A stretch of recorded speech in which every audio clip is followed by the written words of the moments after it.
Hello and welcome to the Soul Sync podcast. I'm Jason Paul. If you're returning to the show, welcome back to the Soul Sync family. And if you're new, a big welcome to you. My next guest, Sarah Deverell, I absolutely loved the conversation with her that you're about to listen to. We talked about connecting to your spirit team. We talked about sitting in the power, how to connect to spirit, soul journals. Honestly, it was such an interesting conversation. I think you're going to love it. So Soul Sync, get ready for an extraordinary journey into the realms of spirituality, mediumship and the spirit world with our captivating guest this episode, Sarah Deverell. She's a spiritual medium, a Reiki Master healer and teacher, and Sarah's life is an intricate tapestry woven with transformative experiences, daily meditative practices, and an unwavering commitment to spiritual development. For the past 15 years, Sarah has been on a quest following her calling to work in the spiritual world. She is not just a passive observer, she is a dedicated seeker, delving into the philosophy of life through books and inspired communication with her spirit friends and teachers. Picture a life rich with profound encounters where each step is a dance with the divine. Sarah has been trained by some of the world's very best mediums, and she's a student at the prestigious Arthur Findlay College. Sarah doesn't just stop at personal growth, she extends her gifts to the world. Private readings, public demonstrations, divine services, she really does do it all. But that's not all. She leads meditation groups, fostering healing, guidance, personal peace and mediumship progression. Imagine the energy, the connection, the stories waiting to unfold in this episode. What fuels Sarah's passion? It's bringing evidential communication and healing messages to those seeking connection with loved ones who have transitioned to the spirit world. And here's the kicker. She's on a mission to inspire and empower fellow mediums to be confident in their abilities, delivering not just messages but healing through her mediumship. She's based in the enchanting south coast of the UK, and Sarah's story is a symphony of spirit, a tale of growth, connection and profound experiences. I hope you enjoyed the conversation as much as I did. Sarah, thank you so much for coming on the Soul Sync podcast. Oh, well, thank you for having me. It's exciting. It is really exciting. Now, Sarah, I must say to everybody, is someone that I have come to know, and we first met each other at the Arthur Findlay College. And if you don't know what that is, it's like Hogwarts. It is a must go to if you are interested in spiritualism, mediumship, a whole range of things. And I met Sarah. First of all, it was my first day. I was really nervous. I just turned up to the college. I didn't know what to expect. And then I got assigned my lunch table, and Sarah was the first person that I spoke to when I went to college. And I was super nervous. I didn't know what to expect. And she just showed me so much love for the week and has taught me so much since. So, Sarah, thank you so much for that and for coming on. So, obviously, you do a lot of different things to introduce you. People have heard a bit about you in the introduction. You're a spiritual medium, a Reiki Master healer, and a teacher. But tell us a bit about your journey getting to where you are now. Okay, so like most mediums, when I was younger, I had this awareness of spirit. Well, I had an awareness of spirit world, but unfortunately for me, I found it quite frightening. So I was one of these children that never went up to their bedroom on their own, never slept with the lights off. I was just always frightened. And that's just because I was aware of not being on my own and thinking people were watching me, but I didn't have enough awareness that it was all safe and well. And, you know, I had a bit of Christian background, so there was that kind of... What was it you experienced? What was going on for you as a child? So really, it would mainly be at night time, and it would be when I had to go up. I was the youngest, so I always had to go up first. Bless. I literally used to sit at the top of the stair waiting for my sister, for my parents to say my sister was coming up, and then I'd run into my bed and get into bed when she was, because we shared a bedroom. But really what was happening was I just became, my heart would start beating a bit faster. and I would become aware that I just wasn't the only one in the bedroom. I would just be aware that, and I would try to get to sleep, and I would think this face is watching me. Then I'd try to get to sleep the other side, and I'd have this understanding of this faces watching me, but I couldn't see them with my naked eye.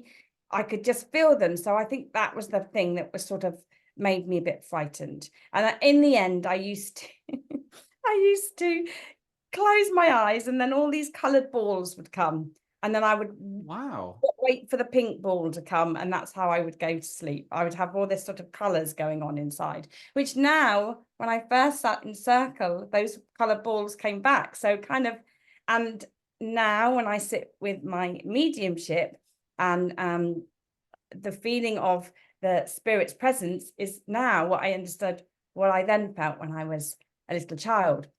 But at the time, I didn't think it was, I just was frightened. I just didn't know enough. And I think loads of us are. I think that when you get those experiences, like before I think I've had these all through my life myself. I'd suddenly feel that there was something watching me, or there was another presence in the room.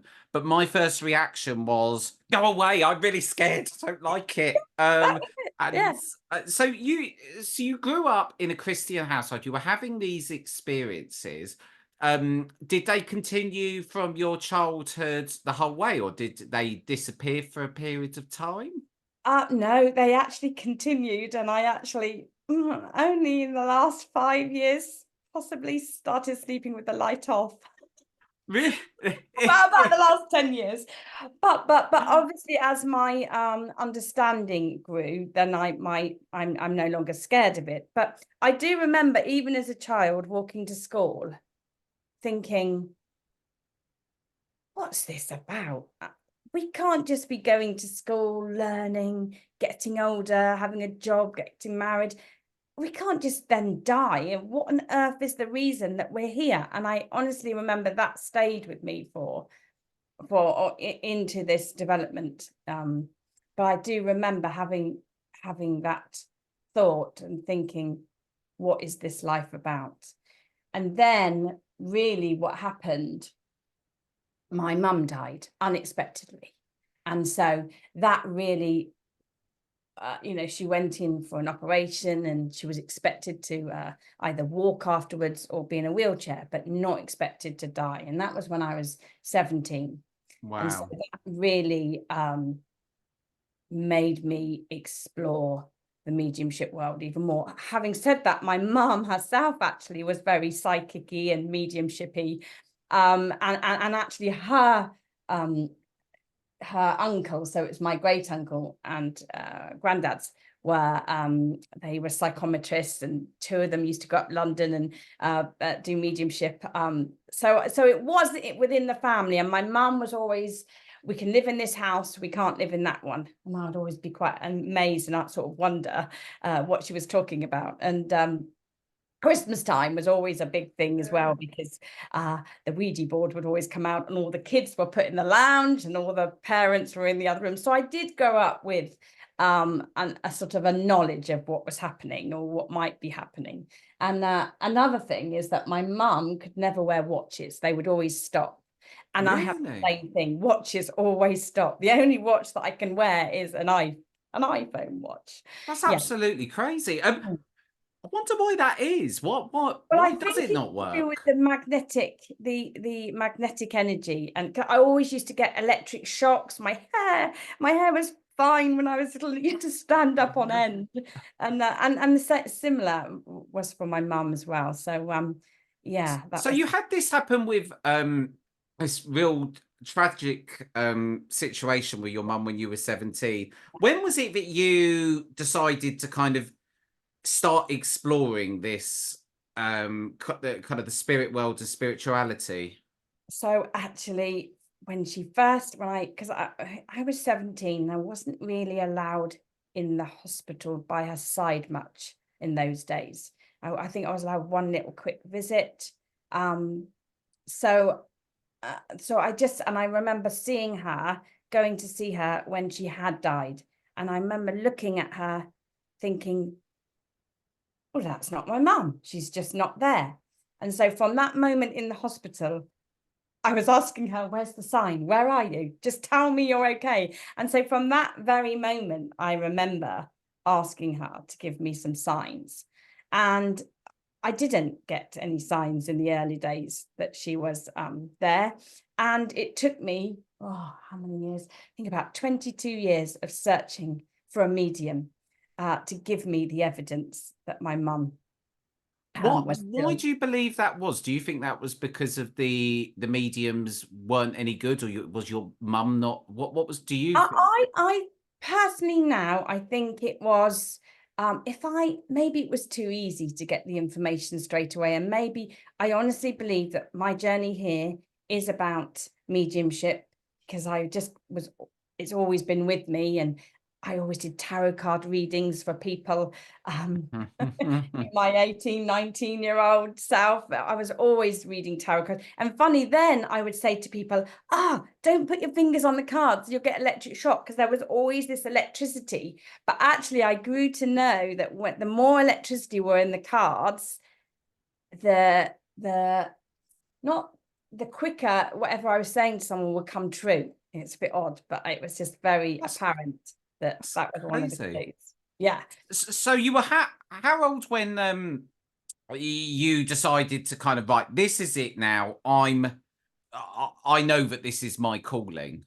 Okay, so really it was when after I think it was about 20 odd years, 22 years of finding a medium, I really just needed to have that 100% knowledge. I don't know why. I think that was part of my search, part of my grieving. It never really occurred to me to go to a counselor. No, I was just going to that medium to tell me about my mum, to give me that 100% evidence. I think because I'm a bit of I just need to know that before I do it myself. You know, I'm quite an honest person. And if I for 1 minute didn't believe this, I wouldn't be able to do it. In fact, I can't even lie, because if I lie and my face goes bright red, so I can't do anything like that. A beacon of truth, Sarah. A beacon of truth, that's it. And so there I used to go, to be honest, I saved up my wages, I would pay out my money. And sometimes within the first couple of minutes, I just wanted to give the medium the money and say, I'm out of here, because I used to get to know the lingo and the speech. And I think really a couple of things, you know, I was very young looking, so probably wasn't expected that I would have a mum that died. And also, I think I just needed that journey. I needed that journey to, maybe the spirit world wanted to see how long would I look for. I don't know, but it did help me. It did help me. And it's helped me because I was used to seeing lots of mediums, so it helped me in my development then. But the one medium that gave me the 100% knowledge, down to everything that had happened in my life since that she had died to the present moment, including a second marriage down the line and stuff that had happened. And so when I found that medium, he then became my teacher. That makes a lot of sense, doesn't it? Yeah. And I kind of put him on a pedestal, because I was like, that's it. You have given me the 100% proof that, you know, you can't die. As Gordon Smith says, you can't die for the life of you. He gave me that 100% knowledge. So he then became my teacher for quite a while. So, but I kind of put him on the pedestal, and everything he said, he was like God to me. You know, my husband and I, we both had a reading from him, and both had very good readings. And so he became a teacher for both of us. So that was a very interesting period of time, and a very good learning, because I had learned a lot from him. And I also learned how not to give too much of my own power, and how much not to put too much in teachers as well, that I had to learn for myself. And spirit world, this is where it gets really exciting, because spirit world then became my friends. I make me want to cry. They became my friends, because my husband and I would then sit every night. We were addicted to meditating or sitting in the power. And we would sit every night, and every night something would happen. That's when we were talking about earlier before the show about the carrot being dangled. Yes. You know? So they really got us because one of Mark's, my husband's, he was reading an autobiography about one of his distant relatives. Mhm. And unbeknown, I didn't know anything about this relative or what he was reading in this autobiography. And it's another thing of mine. I have some sort of reading disorder, and so it takes me ages to read. So I Oh, didn't. me too. Honestly, it takes me Yeah. ages too. I honestly, especially with some books. I think a record for me is about 3 months for a book. That's Yeah, quick. yeah. So anyway, in the evenings, I would be suddenly start relaying messages to my husband from this distant family member that neither of us knew much about at all, apart from Mark had got his autobiography because he had written an autobiography. And what would happen is he would give us information or evidence about himself, which I didn't know and Mark didn't know, but the next couple of days he would read in his autobiography the information he gave us the night before. So for Wow. example, he just gave me a name called William Tell. Didn't mean anything to me, and it didn't really mean anything to Mark, apart from he is this a famous author or famous person.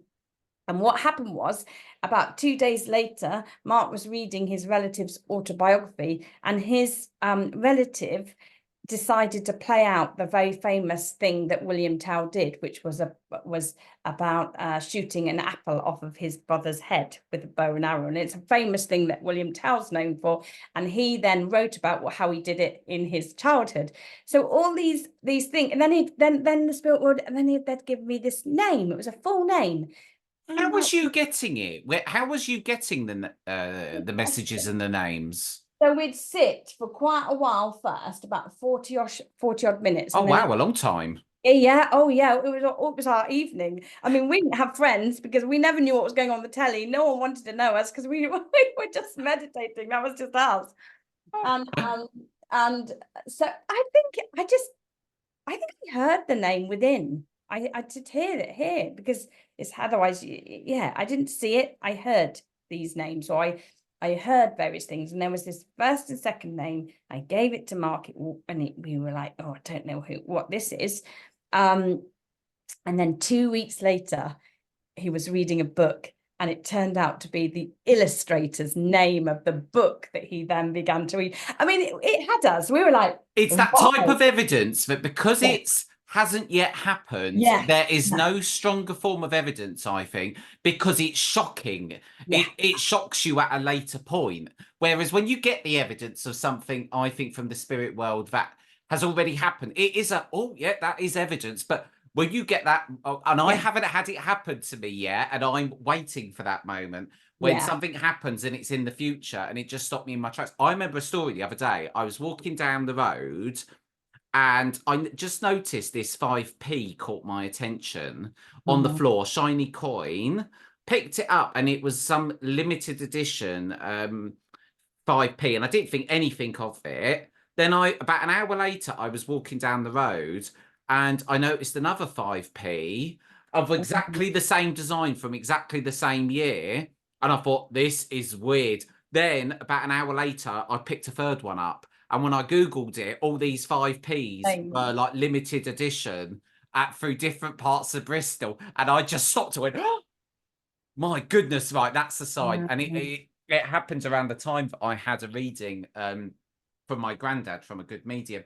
So what a Wow. funny And story. 555, Jason, is change. So change must have been going because number five is Oh, I 555. didn't even know It's that. all Now about change as well. Yeah. Yeah. well, there's a lot of change going on. I think that I want to come on to, because you just talked about something very interesting, and I was saying to Sarah about this before the show about carrots that the spirit world give us, and Sarah Yeah. described it as a carrot, and it's a great way. So I'll give a bit of the context behind what happened to me at Arthur Findlay, because it's relevant to Sarah's story, because this is how I ended up coming into contact with Sarah after the college. So I went to the college not even knowing if, basically I went there wanting undeniable proof that the spirit world was real. That was my objective, because I'd had readings and I'd felt things throughout my life, presence, and but I hadn't really, to me, it wasn't concrete evidence. So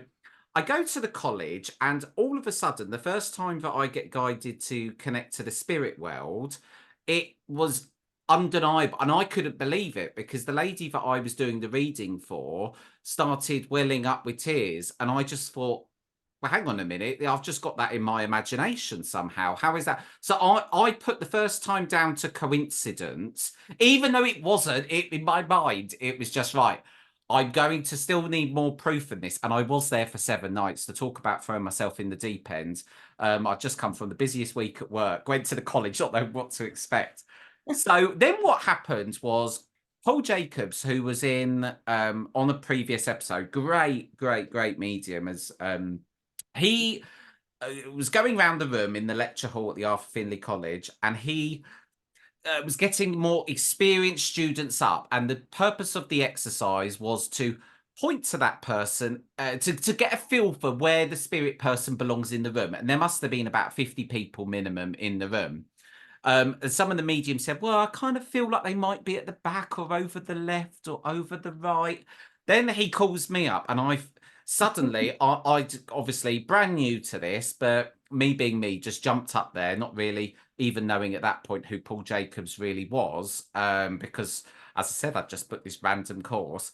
Get up there, and he used this technique of saying, get a film in your mind, and then lean into the film to get the message. So into my mind came James Bond. And from that, I then got the army. And Paul said, where do you feel that this person belongs in the audience, Jason? And I said, lady right at the back, right there. I can see her. And it lented up. And I thought, oh my goodness me, how on earth? And at that point, I knew well, it was real. I knew the spirit world was Yeah. real. So that then went on to had loads of success throughout the week. Honestly, connecting to the spirit world for me that week was just like, and I was getting rounds of applauses, people coming up to me saying I had really good mediumship, and it was just coming to me like all I had to do was go connected, and I was finding it easy. Anyway, I leave the college, and I literally try to do it, and I can't in any way replicate what happened in the college. So Sarah then at that point picked me up, and so I must say Sarah does some online courses, and if you ever have the privilege of one of her online courses, they are amazing, Sarah. I'm just going to say. So Bless. so I arrived to Sarah not really knowing anything about how to do what I'd done. And Sarah explained to me that what had actually happened was the spirit world had given me a carrot to show me my potential. Now I have to kind of go away and work at it. So I want to come on to that because you talked about the carrot. I Yeah. got shown the carrot, and now I'm back at a place where I'm still finding my feet with it. So Yeah. why do you, first of all, think the spirit world are doing that? And how are they making it easy and then making it difficult? Why is it, what is it that what's your interpretation of this situation, Sarah, on why they're doing, Well, you've sort of shown them an interest that you're interested in the spirit world by going to Arthur Findlay. And obviously Arthur Findlay is steeped in beautiful energy as well. So there's a lot of energy and a lot of mediums there. So that will help because wherever we are, energy helps us. So that would have helped at the Arthur Findlay. And it's good vibes there as well, isn't it? Beautiful. I mean, I've been to lots of places. That's just you. If you're interested in spiritualism, please go and visit there because I had actually had a dream about 2 years previous of a staircase and a top bedroom.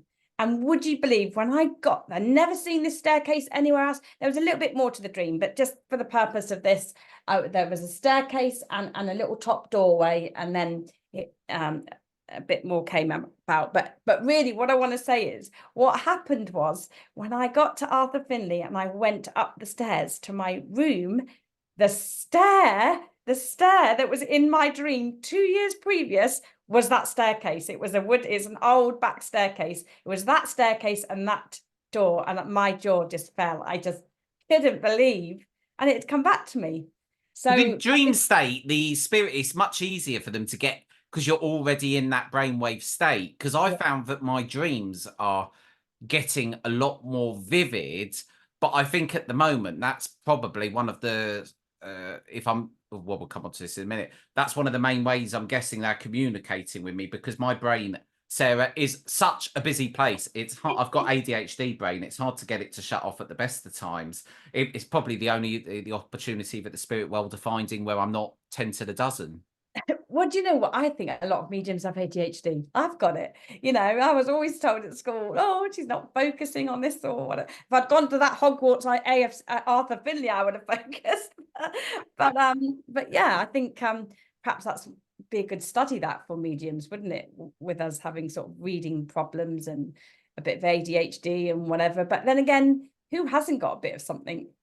Well, I agree. I agree. One thing, so I want to ask you. So there's going to be people that are listening to this podcast now, and they're going to be thinking, "But I want evidence, or I want to try and make a connection to the spirit world." And you did mention the Ouija board at the start, but let's leave that to one side for now. That the spirit world told us to stop. They did. Oh, Yeah, they did. Yeah, that's what I was going to say with that with the guides that became our friends. They are our greatest teachers, I believe. Why is the Ouija board? Why did they give you advice on why to stop it? They just said because it took hours for one letter for what to spell out a word. And and it wasn't really in a they just advised us to sit in the power. They advised us to go meditate instead of doing the board, and they were right. Our messages came like I told you earlier. The music would go up high, the music would go down low. Lots of things happened in that first year that we were meditating. So we're going to be doing, obviously, on a separate episode, but will be the episode immediately after this. We're going to do. And Sarah, thank you so much for doing this. We're going to do a sitting in the power meditation, which is going to be something you can listen to again and again and again. Now, so tell us what sitting in the power is. Okay, so really, sitting in the power, from my understanding, is we're not there communicating with the spirit world when we're sitting in the power. That what we're doing, so it's not mediumship. Or training to be mediums communicating with the spirit world. What we're doing is we're getting to know us. We're finding us and our true power. All our lives, you look in the mirror and we see this physical body and we've got this name and all this physical world stuff of information. But there's not a lot of time, unless anyone was fortunate to go to Arthur Finley when they were a little girl or boy. We lose the power, we lose the essence, and we lose us.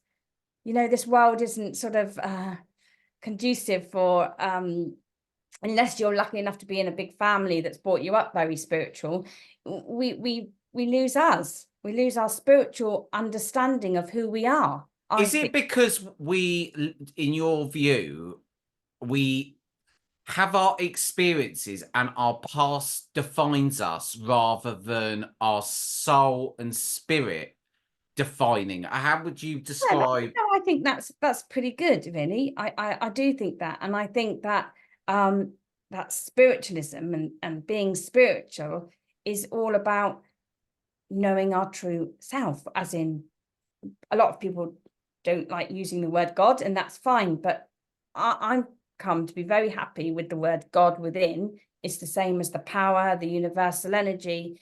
We're not talking about the gods that perhaps Christianity learn, like it's a figure or anything like that, and all the other religions. We're talking about the essence and the true spirit of what I believe is inside each and every one of us, and is the true universal force, loving guide of the universe. It's in what helps the plants grow. It's everywhere. The divine essence is everywhere, but it's subtle. And you know, the ego side, which I always learned from Wayne Dyer, edging God out. And I don't mean this in a mean, because we do need an ego side, but that becomes louder. And then our true essence gets quieter. And so I think going back to that question about the carrot dangling, spirit world go, oh, you know, how are we going to get them to know what life is all really about and who they truly are? So they use ways to give us a bit of a help to get us back onto being intrigued about who we really are, and also to remind us that life doesn't die. You just don't die. Life continues. And so from that, so sitting in the power is about sitting in your universal energy and going within yourself to truly discover the essence of you.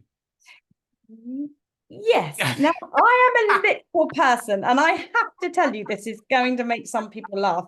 When people used to say, Sarah, ground yourself, or Sarah, go within, I'm literally looking at myself, trying to go within, like looking. Right, that's what I'm doing. That's where I'm going wrong, because I'm already thinking that I need to sort of invert myself. Yeah, and how on earth do you do that?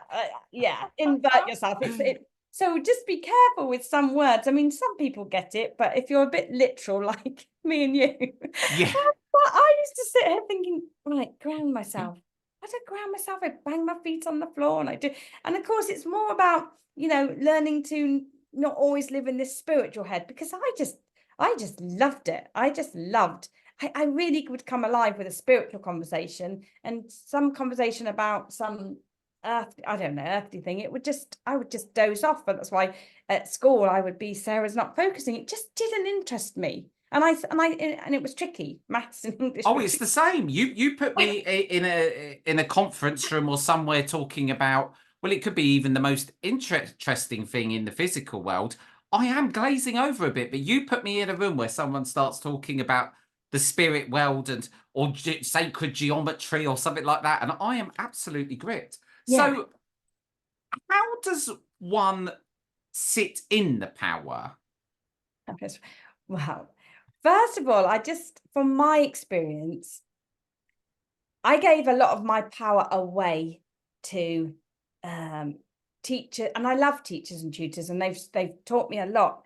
But just from my own journey, because I just really, really wanted to do it and have this communication, because we'd had all these carrot dangling things. I'd also had experiences in other areas of my life, which I met with spiritual beings and things. So I just desperately wanted this communication. So just be careful where you place your power. So it is good to listen to other teachers doing sitting in the power meditations and things, but I would give my power, and this was my own fault. This is my lack of discipline and my fault. But I would put all my effort into the way they told me.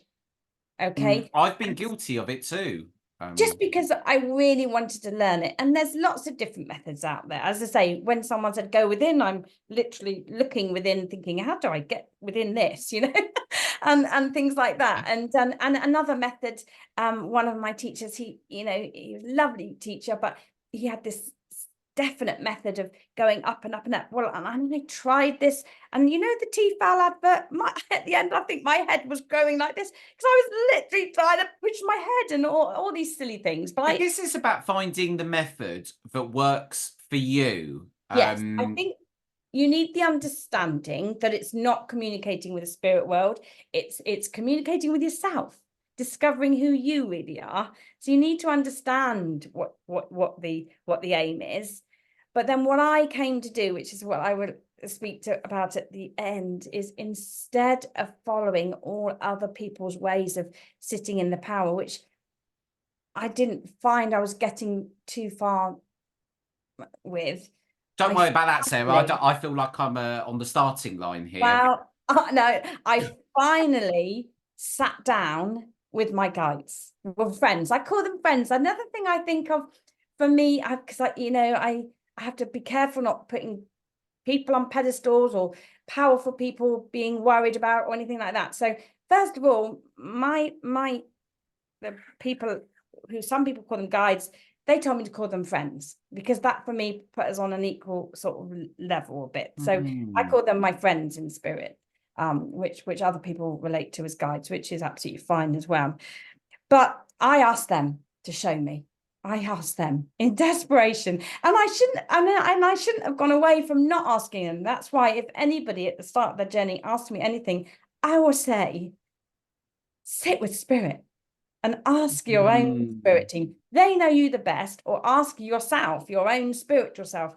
Your own spiritual self knows you better. It's just a quieter voice. It's also where you give the focus. If you give the focus to a teacher out there, then you're giving your focus and power out there. And if you give a bit of focus and power with your teachers or guides in the spirit world, then you're getting to know them, and they know you best, so they're giving you the best method, and they're your friend, and your true self is your friend. They want to help us. In fact, going back to that first year with Mark, I remember I wrote down something, and one of the things that they said, my spirit team said to us way back, was looking is losing, feeling is finding. And I put that on, and that was a really simple thing right at the very start, and that came from the spirit team. No teacher here. It came from my spirit team. And I'm not saying that they knew that would work for me, because like I said, I'm so literal. I'm looking for everything. When my mum died, I was looking physically for a sign everywhere. Well, it's also another thing. It's all subtle, and I think sometimes in the early days you're looking for a big thing to happen. Oh, you are, yeah. And what you have to realize, it's a subtle presence, and the subtlety does become stronger, but that's the more sensitive you get, and that comes from sitting and knowing yourself. You could become sensitive because your spiritual self is becoming louder than the ego self. So therefore, and your spiritual self is sensitive, because it's all about feeling, which is what they said right back in the day. It's feeling, and you learn to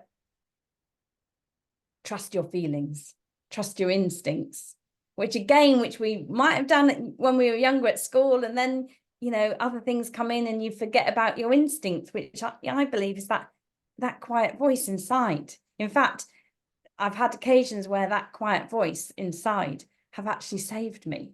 I was out once. Do you want me to tell you? Oh, well, Sarah, I'm certainly not going to stop you telling this stuff. Your eyes, they widen. I would probably get a lot of negative reviews if I stopped you in just before this clip. Hang on, but yes, please go ahead.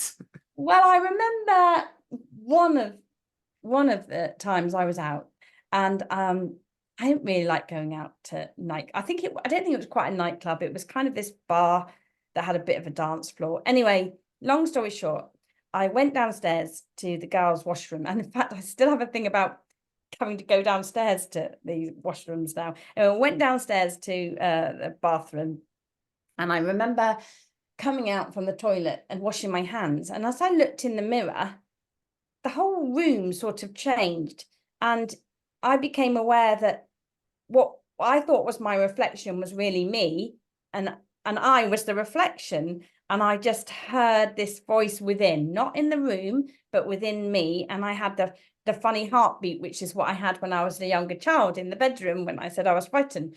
But I heard it say, go home.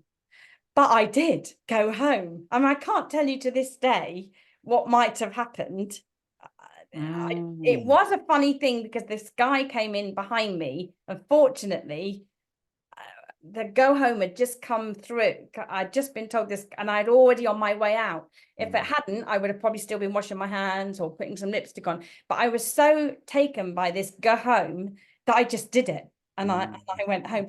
But that voice, that is what I have often felt when I've sat in the power and I've become aware of myself. And I said to you about the reflection changing. That same experience happens often when I'm sitting in the power. So I know that was my higher self, my spiritual self helping me. So what an interesting story. Do you know what? I had something very similar like that happen to me, actually. Yeah, when I was driving a car, it was about a year ago, And all of a sudden, I just had this really crazy feeling, but I had to immediately turn around and go home and not go out. Right. And I don't know what would have been, but it's funny actually because quite a few people have told me very similar stories to that or already on this podcast. So sitting in the power, right? I want to now, and I'm asking this. Probably, I'd like to pretend I'm asking for the listener, Sarah, but I'm going to be honest. I'm asking totally for myself now, right? So I'm see. I want to get the spirit world to talk to me, but I can't. Yeah, am I right in saying that until I've mastered the sitting in the power, I've got a bit of a roadblock here? Well, I think it definitely will help you to sit in the power, because it's what my understanding is that you're building your power up. Mm, Your power is building, and so the spirit world need your power like a car needs petrol.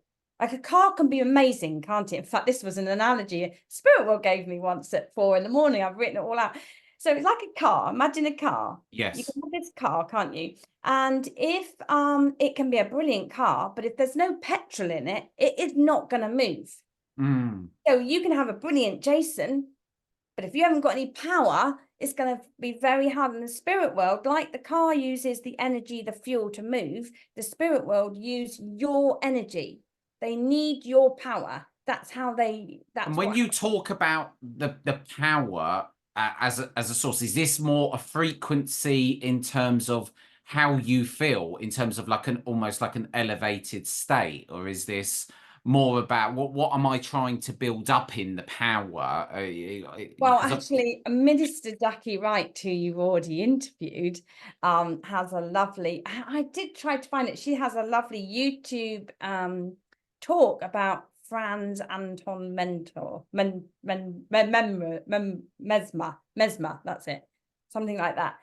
And she talks about I think it's the fourth layer, which is your magnetic layer, which is there you go, comes of back your auric field, of your auric field. yes. Okay, there's a magnetism in there. And when you're sitting in the power, what you're actually doing is building up you're magnetizing, you're building up the power within the magnetized part of that auric Mm. field. In fact, years ago, the pioneers, I think there were trance ones. So I could get myself in hot water here. So you just check that out at 100%. I've got this right. But they used to sit with big magnets all day to magnetize their energy so that in the evening they would sit in the trance. But I've read that, but it's a little bit dicey Well, you with said all. something before the show as well, which I think was such a good point.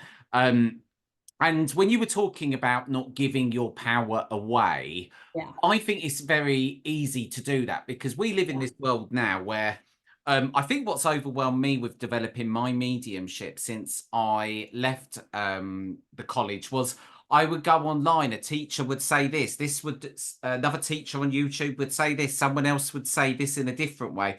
And I was getting lost in so many different methods. And what you said was, back in the day, if people wanted to develop their mediumship, they would just sit there and try and feel spirit. Because, if we went back 20 years ago, if you wanted to learn mediumship, I could probably bet you bottom dollar you'd have walked into a library and not found a single book on it. yeah, Where would you have gone? And sometimes I think this is the thing in the material world that we live in now is we have everything at our fingertips. And actually, I think that's quite a barrier in spiritual development because spirituality is nothing to do with material. It is about this looking within. And to do that, you've almost got to, in a way, cut yourself off a bit. And it's very easy in this kind of world we live in now where, people are Instagram. We take a lot of what people say very literally. And I think it's probably in the world we live in now, probably in planet Earth's history, the most we've given away the power more than ever yeah. because True, it's so true. easy to I mean, do. I'm not saying that there aren't good teachers that will give us help and guidance, but I'm just saying be careful, take what resonates, go again with your intuition, and also perhaps it's like a hairdresser. I'm only going to have a hairdresser do my hair if I like the way they do that. So often I will often watch a medium teacher, and I like the way they, because we're all different, aren't we? And also I think we do all learn differently, 100%. What works for one student will not work for another, which is why I go back to, as long as we have a sort of foundation understanding of what sitting in the power is, what meditation is, all the different types of things that we can do to help, and walking in nature, in nature is full of the power, because that's where the power is residing, all within nature, so there's different things that will help us all differently. But I honestly believe, go back, sitting quietly and just asking, just sit and just show me, please, what do I need to learn right now? Or can you show me, how will it work best for me to sit in the power? What do I need to do? And the way I do it is, I don't know anybody else that does it that way, but I don't care anymore, because it works for me. And I know that I can feel the power working within me. So that's the way I do it now. But I gave years away to trying to sit in the power how other people were showing me. It's making me feel a little bit better, because I've only been giving 6 months away currently, but I'm not there yet, Sarah. Who's to say I can't chuck another 18 months, 2 years down the drain? One thing that I've taken a lot from you in the time that I've known you, and actually it's, you get these things where a lot of things get said, but one thing really resonates, and you say this a lot, is about asking your spirit team. Yeah. Just having, one of the things you said to me a while back was, just sit quietly and just say, what do I need to know today? And that actually is just such a simple thing. And another thing that you did, that just worked so well, because I was getting overwhelmed with meditations. I didn't know which meditation to do. There were so many. And do you know the most refreshing thing, I think you said to me, and it was one of the most refreshing things in a whole calendar month, was just sit in silence with no expectation. Yeah. And after I did that exercise for only a few minutes, I felt like a new man. One thing that keeps happening as well, Sarah runs this lovely meditation group, and it's online. And one little schoolboy error I keep learning was, you do an hour meditation, we turn our cameras off, then I just wouldn't return because I'd fallen asleep, because I kept doing it on my bed. So I went for a period where I had a couple of Fridays off, where I went into a deep sleep with Sarah messaging me, "Are you all right?" I said, "Yeah, I've fallen asleep again. I can't believe it." So probably would recommend doing that on your bed. But Jason, just while you're saying that, because it's reminding me, sometimes we think we may have gone to sleep, and sometimes if our brain is really overactive, I do believe that spirit world find a way of sort of not putting us to sleep, but putting our mind out of the way. So, and not this and something else that someone would say, but I didn't feel anything happen when I was in meditation. Sometimes I think lots is going on in the background that we don't know about. And also, if we do think we've gone to sleep, sometimes we haven't, we've just got out the way just to allow, because remember that it's a power. And so the spirit world are working how best to work with your power, or how to get used to your power, or how to help you remove blocks, or whatever needs to happen. And I don't know half the time sometimes what is going on in the spirit world with how they're helping me, but I know that has helped me, or that sitting in the power or meditation has helped me.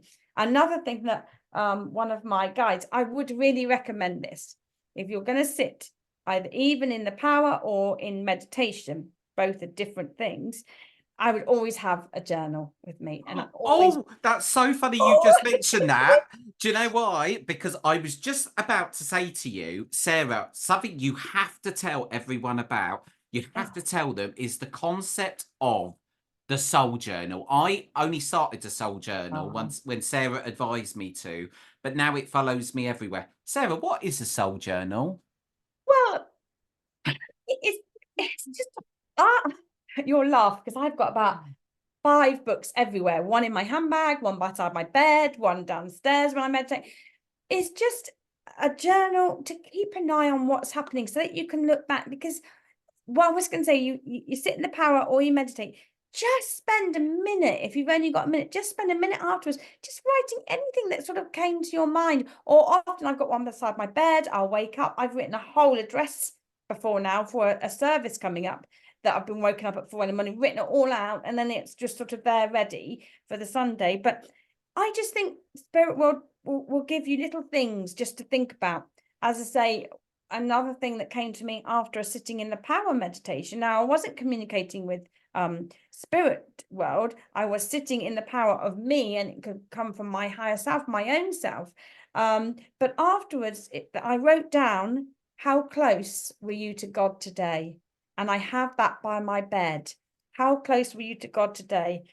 And also a little film, like you said, that you can play out in your head, came with that. It was the Mary Poppins. Now you've got to remember, you see, I'm a little child at heart, and so this works for me. And this is why I say ask your own spirit team, because this works for me, but it won't necessarily work for you. But I had a little picture of Mary Poppins umbrella stick that comes out, you know, where she's which yeah medicine, and there it was. On there was, how close were you to God today? Because kind of a little visual and something like that was just funny for me. And that's why I say my spirit team get me. They know me, or I get me. And so I know what's going to write down and what's going to really stick. And that has always stuck with me. And by that meaning of how close were you to God today, that's where we go back to the God power within, the God power in the flowers, in the rain, the God, the power, the divine presence everywhere, where sitting in the power is all about. And I think that's a really good question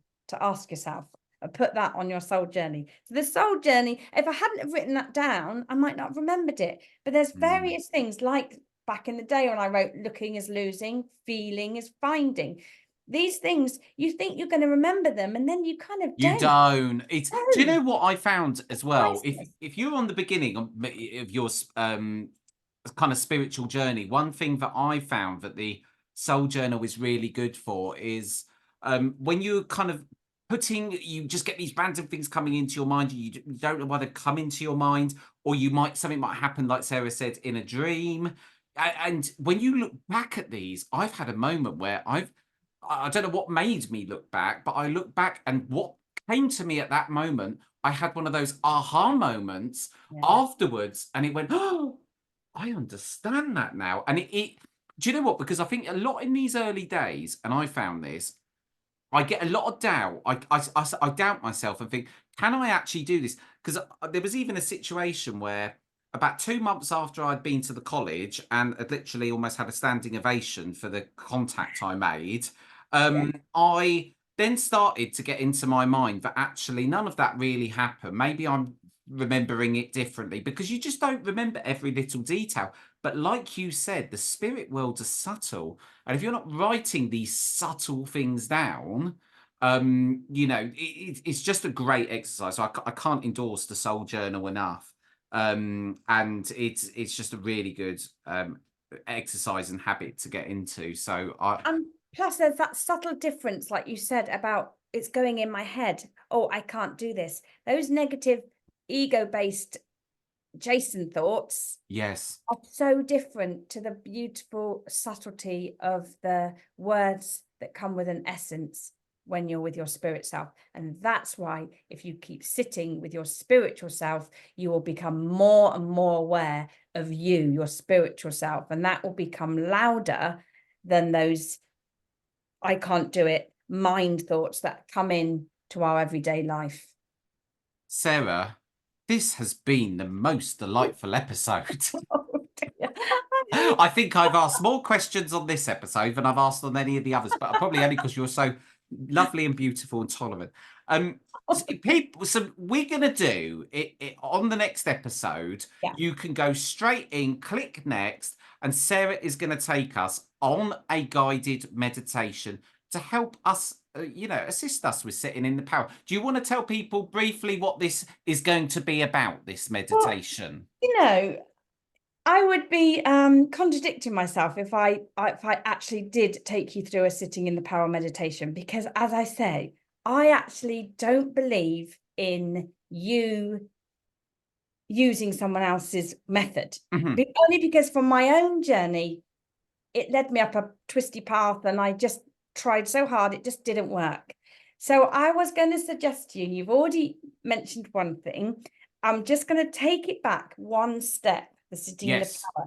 For me, doing that was this sitting with no expectation.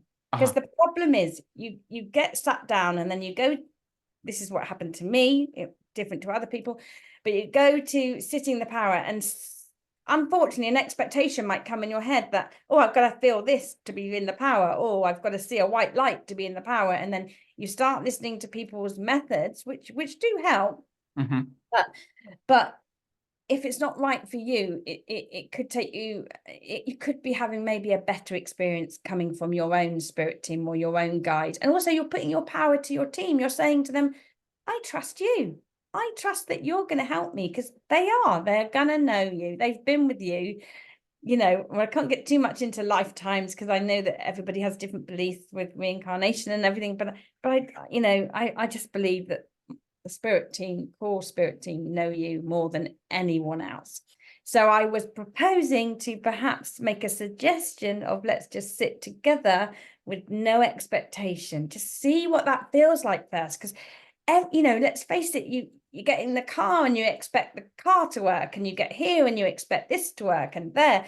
But let's just sit and know, first of all, what it feels like to have no expectation. It's so... Oh, it reminds me of an out-of-body experience I had, but it's so chilling. It's beautiful. Well, I look very forward to that, Sarah. I'll be doing that myself, because I know that when you got me to do that when I was away, it felt absolutely amazing. And thank you. So go on. You can come into the power with no expectation. That's a great start. That is, I agree. Your mind thoughts are out the way, and then perhaps we might ask your spirit guides to show you a way of sitting in the power. Oh, I'm excited. Sarah, if people want to find out more about you, where can they go to? Oh, bless you. So I have a spiritual Facebook page. I'm not very good at advertising it, but it's Sarah with Spirit. So they can find me on Facebook. Sarah's being so modest, by the way, because her Facebook group is great and there's always really good stuff, and there's so many recommendations that I have rightfully taken from that. So Sarah with Spirit, do go there. I can't recommend it enough. And then I do have a website so people can get hold of me. And what's this website, please, Sarah? Again, Sarah with Spirit. sarahwithspirit.co.uk. At gmail.com. Right, I'll put it in the show notes. I'm noticing a trend on this podcast with every medium that I interview, but no one knows their website address. No one knows their email address. I think this is a thing with mediums. I'm just coming on this show. Do you know what? I'm going to stop putting people on the spot now. For future contact details about our guests, please do go to the show description. Sarah, in all jest, thank you so much. Oh, no, thank you, Jason. Love you lots. And it's an amazing journey, amazing spiritual journey. And it's so lovely to talk to you about it. Well, there we go, Soul Sync. That was the amazing Sarah Deverell. I was absolutely blown away by that. And I think you can tell that I probably learned as much as you did in that episode. In the next episode of Soul Sync, we're going to be joined by the absolutely incredible Vince Kramer. Now, he is a military veteran turned airline pilot turned spirit channeler, and his extraordinary story really is incredible. Vince now works as a true guide and a spirit channeler, so you're in for a real treat on the next episode. A big thank you for joining me on another enlightening episode of Soul Sync. For more spiritual insights, free meditation downloads, thoughts, my personal book recommendations, as well as my thoughts about certain titles, and of course, the latest updates about Soul Sync, subscribe to my newsletter at jasonpaulmedium.com. Just head straight to the bottom of the page and sign up to stay connected with the soulful community I'm building. I now have a Facebook page, Soul Sync by Jason Paul on Facebook. You can join our wonderful community, hear their stories, get involved in the conversation, get off-podcast video content from me about all the general day-to-day goings on in my life, and just generally get involved. Just go to the Facebook page, Soul Sync by Jason Paul. If you have suggestions for future episodes, or there's a guest you'd love to see featured, or if you have a story to share with our wonderful audience, or you might even like to be a guest, simply send me an email at hello@jasonpaulmedium.com. Your stories and ideas are the heartbeat of SoulSync, and your input is invaluable in shaping the soulful conversations I bring to you. I'm Jason Paul. You've been in the SoulSync. Until next time, goodbye.